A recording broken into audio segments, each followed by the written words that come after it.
सभी को नमस्कार। मैं हिंदी व्याख्याता कमल बिश्नोई आप सभी का मेरे इस ऑनलाइन प्लेटफॉर्म पर स्वागत करता हूं। आशा करता हूं आप सभी खुश होंगे, स्वस्थ होंगे। देखिए, आज मैं आपके सामने हिंदी के फर्स्ट ग्रेड के सिलेबस का विश्लेषण लेके आया हूं। जो बच्चे पहली बार फर्स्ट ग्रेड का एग्ज़ाम दे रहे हैं या फिर जिन्हें नहीं पता है कि हमें किस प्रकार से तैयारी करनी है, कौन सी बुक पढ़नी है अपने को, तो ये आज मैं चर्चा करूंगा। तो आज आप उससे कुछ सीख सकते हैं कि हमें किस पार्ट से कितने क्वेश्चन आएंगे वो भी जानेंगे, अपने कौन सी बुक अपने को पढ़नी है, कितनी तैयारी करनी है अपने को। जो फर्स्ट ग्रेड की भर्ती है बहुत जल्द आ रही है, तो सेकंड ग्रेड, फर्स्ट ग्रेड ये सभी भर्तियाँ आ रही है। ज़रूरत है तो सिर्फ तैयारी करने वाले की ज़रूरत है। देखिए, हमेशा ही बच्चे कहते हैं कि सर भर्ती कब आएगी, भर्ती आ जाती है तो फिर पूछते हैं सर पेपर कब होगा, पेपर हो जाता है तो फिर पूछते हैं सर रिजल्ट कब आएगा। तो इन सभी चीज़ों से आपको ऊपर उठना है। भर्तियां हैं पीछे, आप लगभग 7-8 साल उठा करके देख लीजिए। खूब भर्तियाँ आई है और खूब चली गई। लेकिन ज़रूरी ये नहीं कि भर्ती कब आई, एग्ज़ाम कब हुआ, ज़रूरी ये है कि आपका सिलेक्शन हुआ या नहीं हुआ। जो भर्ती आने के पहले जो 6 माह का समय होता है, फॉर्म निकलने से, विज्ञप्ति जारी होने से पहले जो 6 माह का समय होता है, वही तय करता है कि आप सिलेक्ट होंगे या नहीं होंगे। तो भर्ती का इंतजार छोड़ दीजिए। भर्ती आएगी, ये भी आएगी, इससे आगे भी आएगी। आपको ये देखना है कि आपकी तैयारी है या नहीं है। भर्ती आ गई, आपकी तैयारी है ही नहीं, तो फिर वो भर्ती आपके कोई मायने की नहीं है। तो आपको मैं सुझाव दूंगा कि भर्ती जल्द आ रही है, उस भर्ती का इंतजार नहीं करें आप। 6 माह जो है भर्ती आने में, या 7 माह है या 2 माह, जितने भी है, आप आज से ही अपनी तैयारी को शुरू कर दे। 6 महीने पहले तैयारी करनी शुरू करोगे, 7 महीने पहले तैयारी शुरू करनोगे, तो आप कंपटीशन के अंदर जो बाकी लोग हैं उनसे आगे रहोगे हमेशा ही। देखिए, भर्ती आने के बाद तो सभी तैयारी करते हैं।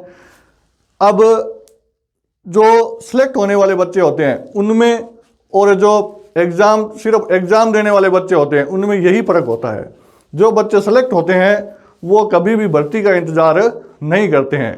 तो आप इस अंतर को जानिए और एक समय सारणी अपनी बना लीजिए कि मुझे कम से कम 24 घंटों में 10 घंटे पढ़ाई करनी है। वो घंटे है, आपको कब समय मिला, कब नहीं मिला, ये आप खुद तय कीजिए।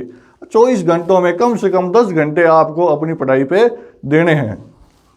चलिए, अब अपने इस सिलेबस को देखते हैं कि अपने किस पार्ट से कितने क्वेश्चन एग्जाम के अंदर आएंगे। तो सबसे पहले अपने पार्ट्स देख लेते हैं। इसके खंड 1 है, जिसमें उच्च माध्यमिक स्तर है। उच्च माध्यमिक की मतलब है कि 11वीं और 12वीं लेवल का जो भी सिलेबस है वो इसके अंदर आएगा। फिर देखिए,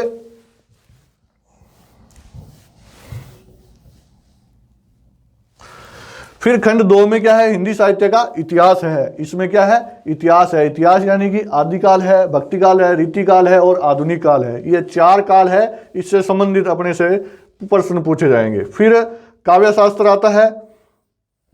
फिर खंड 3 आता है, जिसमें स्नातकोत्तर आता है, जिसमें ये BA लेवल के टॉपिक है। फिर आखिर में जो शैक्षिक मनोविज्ञान है, इससे संबंधित प्रश्न पूछे जाते हैं। तो खंड 1 से देखिए कितने क्वेश्चन है। ये जो उच्च माध्यमिक स्तर है, इससे देखिए कितने क्वेश्चन आते हैं, अपने देखते हैं। अब तो उच्च माध्यमिक स्तर है, इससे प्रश्न पूछे जाएंगे। कितने क्वेश्चन है, 55 क्वेश्चन पूछे जाएंगे। 55 गुणा 2 हो जाएगा, यानी 110 नंबर का ये पार्ट पूछा जाएगा। अब अपठित गद्य है, अपठित पद्य है। तो इसका मतलब ये है कि आपसे गद्य और पद्य पेपर में दिया जाएगा। वो गद्य और पद्य आपने पहले कभी नहीं पढ़ा है, वो उससे संबंधित क्वेश्चन है वो पुट करेंगे। ये डिपेंड करेगा आपकी तर्क शक्ति के ऊपर कि आपको व्याकरण का और व्याकरण कोटियों का कितना ज्ञान है, उसके ऊपर क्वेश्चन पूछेगा। वो ग्रामर के क्वेश्चन भी पूछ सकता है इनसे, वो भाषा से संबंधित प्रश्न भी पूछ सकता है। तो ये आपके दोनों टॉपिक है, ये आपकी तर्क शक्ति के ऊपर डिपेंड करेगा, आपको भाषा का ज्ञान कितना है। वो ग्रामर के क्वेश्चन भी पुट कर सकता है, संज्ञा है, सर्वनाम है, विशेषण है, उसके भी प्रश्न दे सकता है। और भाषा के सीधे ही विलोम शब्द है, युगम शब्द है, उससे संबंधित भी प्रश्न दे सकता है। चलिए, इसके बाद आती है बात कार्यालय लेखन की। तो कार्यालय लेखन में क्या आता है, पत्र आते हैं। कौन से पत्र आते हैं, जो सरकारी पत्र है वो आते हैं इस कार्यालय लेखन में। सरकारी पत्र है, उसके दो नाम और है। कौन, तो सरकारी पत्र के दो नाम है। कौन से दो नाम है सरकारी पत्र के, एक तो होता है औपचारिक पत्र। कौन सा होता है, औपचारिक पत्र होता है एक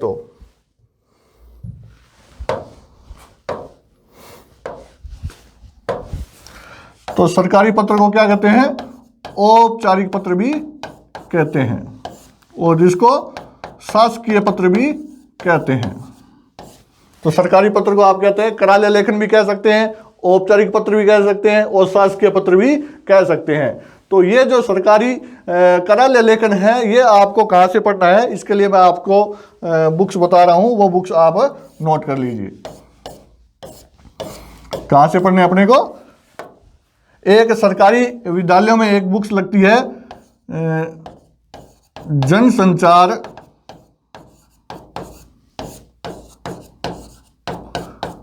अभिव्यक्ति एवं माध्यम, ये बुक्स लगती है, सरकारी बुक्स है, ये आपको लेके आनी है। इसके बाद एक किताब और भी थी जिसका नाम क्या है, संवाद सेतु।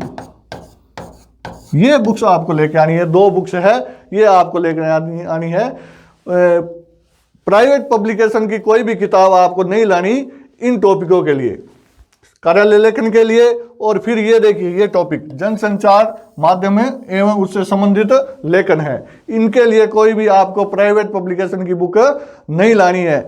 जो पीछे के जितने एग्जाम हुए हैं, तो इन किताबों से ही प्रश्न उठाए गए हैं सीधे ही। या फिर एक काम करना, इनके अलावा अगर आप इस टॉपिक को पढ़ना चाहो तो एलडीसी की जो भर्ती होती है, कार्यालय जो एलडीसी होता है उसकी जो भर्ती होती है, उसमें पत्र टॉपिक है।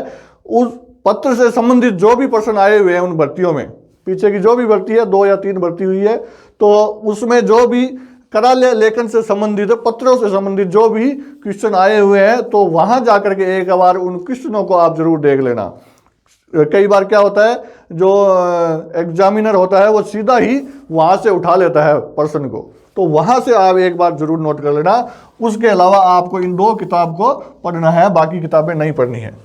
चलिए, ये हो गया। फिर व्याकरण है, इसमें आप देखिए व्याकरण में कुछ टॉपिक है वो याद करने के हैं और कुछ टॉपिक समझने के हैं। तो व्याकरण की जो बुक्स है वो मैं पहले भी आपको बता चुका हूं, दोबारा बता देता हूं कौन कौन सी बुक पढ़नी है व्याकरण की। एक तो गवर्नमेंट बुक है जिसका नाम क्या है, नवीन हिंदी व्याकरण, ये सरकारी बुक है। कौन सी बुक है, सरकारी बुक है। फिर आती है सुभाष यादव की एक ग्रामर की बुक आती है, ये आपको लेके आनी है। फिर नंबर 3 है राघव प्रकाश की बुक आपको लेके आनी है। ये तीनों ही बुक किसकी है, व्याकरण की बुक है। अब राघव प्रकाश की जो बुक है, इसमें मैं आपको बता चुका हूं पहले, जो 2nd ग्रेड का विश्लेषण किया था मैंने, कि इस किताब से सिर्फ आपको क्या करना है, याद करने के टॉपिक पढ़ने हैं, समझने वाले टॉपिक नहीं पढ़ने।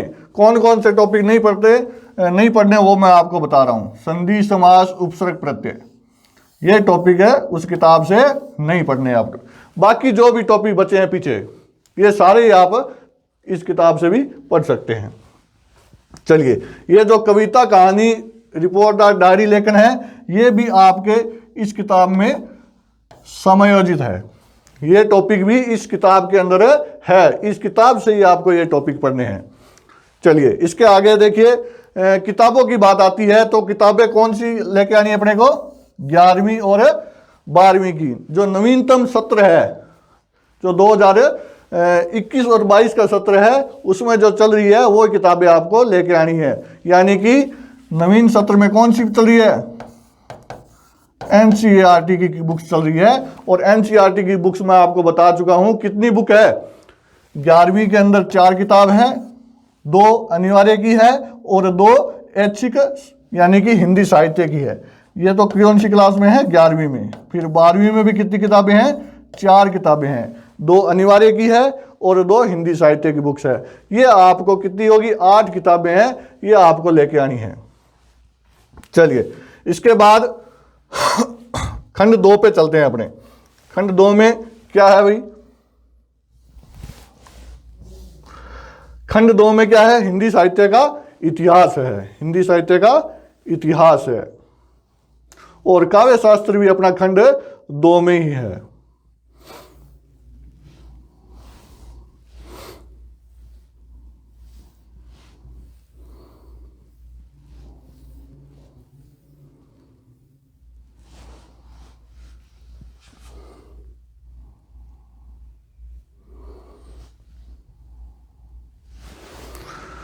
चलिए इसके बाद अपने चलते हैं खंड 2 की तरफ। खंड 2 में क्या है? हिंदी साहित्य का इतिहास है। और क्या है खंड 2 में? काव्य शास्त्र है, वो भी खंड 2 में है, पार्ट 2 में है। तो ये देखिए अपने को कैसे पढ़ने हैं। इससे संबंधित भी प्रश्न कितने आते हैं? 55 1 नंबर पार्ट से और 55 2 नंबर पार्ट से। अब देखिए जो पहला पार्ट है उसमें तो क्या है? अपठित गद्य पद्य भी है, ये जनसंचार के माध्यम है, ये भी है, फिर किताबें भी है, ग्रामर भी है। यानी कि 55 क्वेश्चनों में मिक्स से आएंगे, 10-10 15-15 ऐसे करके आएंगे। ग्रामर से संबंधित, किताबों से संबंधित, जनसंचार माध्यम से संबंधित, अपठित गद्य पद्य से संबंधित। लेकिन यहां देखिए आप, जो फर्स्ट ग्रेड में सिलेक्ट होना चाहता है उसे क्या करना है? हिंदी साहित्य का जो इतिहास है वो बहुत ज़्यादा मजबूत करना है। अब रिपीट कर रहा हूं मैं बात को, जिसे फर्स्ट ग्रेड की कुर्सी पे बैठना है उसे क्या करना है? हिंदी साहित्य का जो इतिहास है वो बहुत ज़्यादा मजबूत करना है। यानी कि जो खंड 2 है उसमें क्या है? सिर्फ हिंदी साहित्य का इतिहास है और काव्य शास्त्र है। तो आप ये मान के चलिए कि हिंदी साहित्य के इतिहास से आपके लगभग कितने प्रश्न आएंगे? 45 प्रश्न आएंगे। कितने? 45 प्रश्न आएंगे। 45 से ऊपर भी जा सकता है आंकड़ा। और जो काव्य शास्त्र है उसके कितने प्रश्न आएंगे? 10।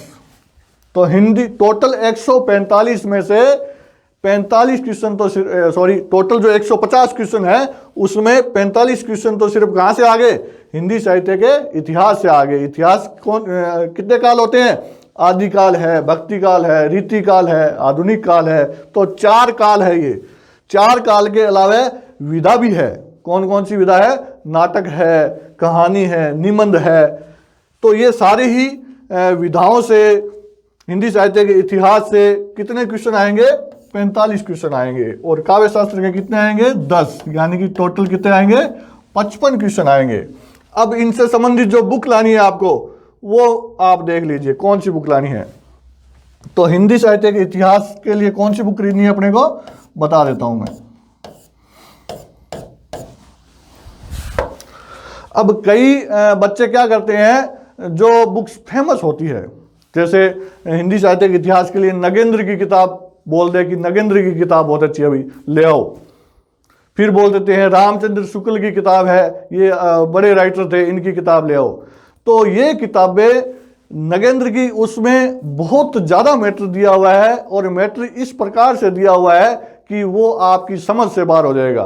तो नगेंद्र, रामचंद्र शुक्ल ऐसी किताबें आपको नहीं पढ़नी है। अपने को क्या करना है? अपने को तो सिर्फ रचनाएं याद करनी है। तो रचनाएं हैं वो किस किताब से याद करनी है अपने को? देखिए, जिसके पास नौकरी नहीं है वो सबसे पहले अपना ध्येय है, अपना लक्ष्य है, वो क्या बनाना है कि मुझे सिर्फ एग्जाम पास करना है। क्या करना है? एग्जाम पास करना है। किसी को ज्ञान लेना है अगर बहुत ज़्यादा, तो एग्जाम में पास होने के बाद आप ज्ञान ले लीजिए। एग्जाम जब तक नहीं होता तब तक आप क्या कीजिए? वही चीज़ पढ़िए जिससे आपका एग्जाम है वो बेस्ट हो। तो फालतू लफड़ों में अपने को नहीं पढ़ना है। किताबें नगेंद्र की बहुत अच्छी है, रामचंद्र शुक्ल की भी बहुत अच्छी है, दूसरे राइटर है हजारी प्रसाद द्विवेदी है, उनकी भी अच्छी है। लेकिन उसमें क्या है, एग्जाम की दृष्टि से वो किताबें सही नहीं है। मैटर बहुत ज़्यादा है लेकिन एग्जाम की दृष्टि से सही नहीं है। तो अपने को जो प्रतियोगिता दर्पण है, जो नेट की पुस्तक आती है, सेकंड पेपर की बुक आती है प्रतियोगिता साहित्य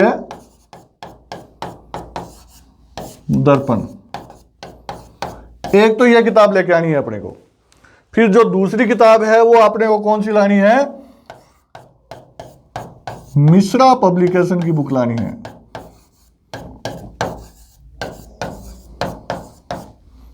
मिश्रा पब्लिकेशन की बुक लानी है। ये दो किताबें अपने को हिंदी साहित्य के इतिहास के लिए पढ़नी है। और जो पुराने जो सेकंड ग्रेड है, फर्स्ट ग्रेड भर्ती है, उसमें से जितने भी प्रश्न आए हैं वो तो आप साथ में लेकर के चलिए। हमेशा ही कोई भी पेपर दे हो आप, तो उस भर्ती से संबंधित जो उससे पहले जो एग्जाम हो चुके हैं उस भर्ती से संबंधित उनके प्रश्न जरूर पढ़ के आया करो भाई आप। तो दो किताबें अपनी क्या करनी है, हिंदी साहित्य के इतिहास के लिए पढ़नी है। चलिए इसके बाद देखते हैं काव्य शास्त्र है। तो देखिए ये विधाएं मैंने बताया था आपको, नाटक, कहानी, निबंध, एकांकी, ये सारी विधाएं भी अपने को याद करनी है। और जो नई चीजें जुड़ी है हिंदी साहित्य के इतिहास में कि पुरस्कार है वो किसको मिला, नया पुरस्कार है वो किसको मिला, तो ये सारी क्या करना है अपने को, मैं यहां आपको बताऊंगा। नई अपडेट है वो भी मैं दूंगा आपको, लेकिन आप खुद क्या करें, गूगल पे जाइए और नए जो पुरस्कार मिले हिंदी से संबंधित जितने भी, उनको भी आप सर्च कीजिए और अपने जो सामग्री आपकी पढ़ने की उसमें उसको जोड़ दीजिए। चलिए फिर काव्य शास्त्र है। काव्य शास्त्र में शब्द शक्ति है, अलंकार है, शब्द शक्ति है, अलंकार है, छंद है, काव्य गुण है, काव्य रस है। ये सारे ही जो टॉपिक है, ये टॉपिक आपको किसी भी किताब से नहीं पढ़ने हैं। आप अगर मेरे साथ जुड़े हुए हैं तो ये जो टॉपिक जितने भी है मैं आपको यहाँ करवाऊंगा। जितने भी टॉपिक है मैं आपको यहाँ करवाऊंगा, सारी चीजें मैं समझाऊंगा। तो आप क्या कीजिए, सिर्फ मेरे साथ जुड़े रहें। जल्द ही अपने ऐप ला रहे हैं और इस ऐप में आपको सारी ही चीजें मिलेगी। तो ये मैंने बता दिया कि 55 क्वेश्चन आएंगे, उसमें से 45 हिंदी साहित्य इतिहास के और 10 क्वेश्चन काव्य शास्त्र से संबंधित होगा। चलिए 55 और 55 कितने हो गए भाई, 55 और 55, 55 तो पार्ट 1 से, फिर 55 पार्ट 2 से, कितने हो गए 110। अब देखिए ये जो पार्ट 3 है, पार्ट 3 है, इसमें से स्नातकोत्तर है, यानी कि जो एमए है, एमए के लेवल का ये इसमें सामग्री दी हुई है। तो इसमें क्या है, काव्य हेतु है, काव्य लक्षण है, काव्य प्रयोजन है, रस निष्पत्ति है, साधारणीकरण है, ध्वनि वक्रोक्ति सिद्धांत, अरस्तु का अनुकरण सिद्धांत, उदात्त मार्क्सवाद, ये सारे ही मैं आपको यहाँ करवाऊंगा, यहाँ उपलब्ध कराऊंगा मैं आपको सभी। तो आपको इनके लिए कोई बुक्स नहीं लानी है। चलिए अपना हिंदी से संबंधित जो सामग्री थी वो यहां खत्म हो जाती है। यानी कि हिंदी से संबंधित टोटल कितने क्वेश्चन हैं अपने पास, 120 क्वेश्चन है, पीछे 30 बच गए। ये जो 30 क्वेश्चन है ये मनोविज्ञान से संबंधित जो क्वेश्चन है वो है, मनोविज्ञान है, कंप्यूटर है। तो 30 क्वेश्चन है वो शिक्षा मनोविज्ञान से संबंधित है। अपना हिंदी का 120 तक है और 30% है वो मनोविज्ञान के है।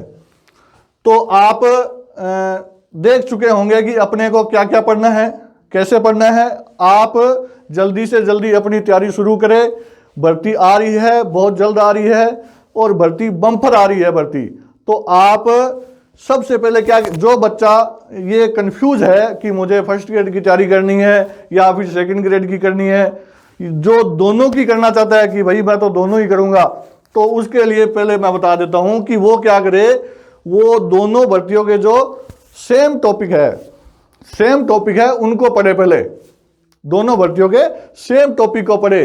और फिर जिस बच्चे का हिंदी साहित्य का इतिहास मजबूत है, जिस बच्चे का हिंदी साहित्य का इतिहास मजबूत है और वो ऐसा सोचता है कि मेरे इतिहास के क्वेश्चन गलत नहीं होते, तो उसके लिए मैं बताना चाहूँगा कि वो बच्चा सिर्फ फर्स्ट ग्रेड की तैयारी करे, वो बच्चा सिर्फ फर्स्ट ग्रेड की तैयारी करे। और जो सोचता है कि मैं हिंदी साहित्य का इतिहास है वो मजबूत कर लूँगा, मुझे ये आसान लगता है, वो बच्चा भी फर्स्ट ग्रेड की तैयारी करे। और जिसे लगता है कि हिंदी साहित्य का इतिहास है वो याद नहीं हो रहा, मुझसे कम हो रहा है, तो वो बच्चा क्या करे, सेकंड ग्रेड की तैयारी करे, क्योंकि ग्रामर का उसमें ज़्यादा हिस्सा रहता है, इतिहास का बहुत कम रहता है।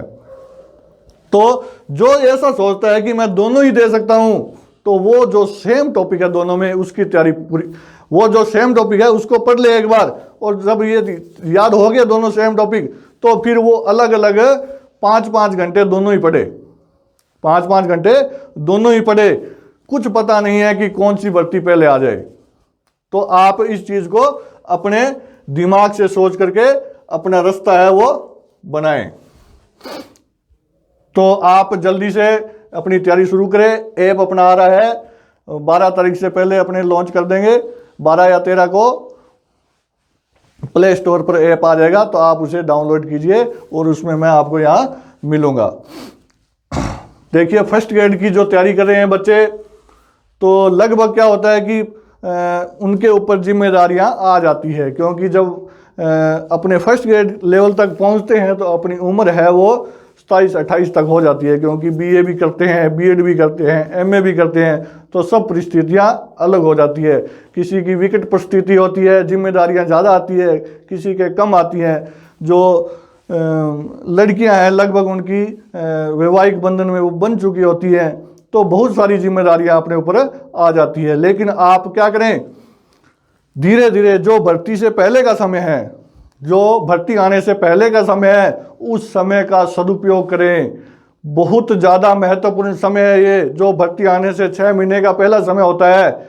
यानी कि उसमें क्या करें, अपनी धार को, अपने शस्त्र को नुकीला करें और फिर लक्ष्य आने पर उस लक्ष्य को भेद दें। तो जो बच्चे जिम्मेदारियों से बंध चुके हैं, जिम्मेदारी किसी भी प्रकार की हो उनके ऊपर, परिवार की हो, आर्थिक जिम्मेदारी हो, किसी भी प्रकार की जिम्मेदारी हो, क्योंकि विकट परिस्थितियों में भी बहुत बच्चे ऐसे हैं जो लड़ने का प्रयास करते हैं, लेकिन किसी कारणवश असफल हो जाते हैं, तो वो क्या हो जाते हैं, निराश हो जाते हैं। तो उनको निराश नहीं होना है, एक बार पुनः उठना है और आखिरी हथौड़ा कील पे मारना है, जोर से मारना है, जिससे क्या होगा, आप अपने लक्ष्य को भेद देंगे। तो समय निकालिए, भर्ती से पहले का जो समय है वो आपके लिए संजीवनी है, इस समय का आप सही से सदुपयोग करो। तो किसी ने कहा है सच ही कि जो परिस्थितियां है, जो हालात है वो मिलने नहीं देती, लेकिन जो मेरी उम्मीद है वो कहती है बस थोड़ा सा और इंतजार कर। धन्यवाद।